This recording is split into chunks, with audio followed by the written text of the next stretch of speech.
バイバイバイバイバイバイ。風の音が鳥の声が別れの歌に聞こえる。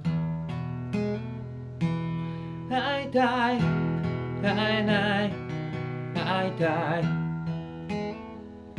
そんな日にはどんな風にして二人の距離を縮める。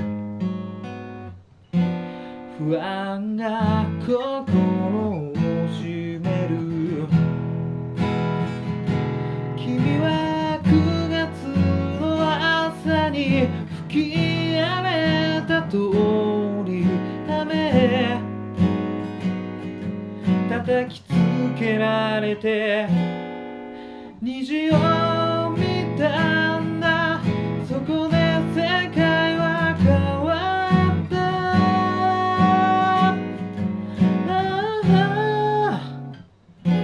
そうだ、リズムやハーモニーがふっとずれてしまっても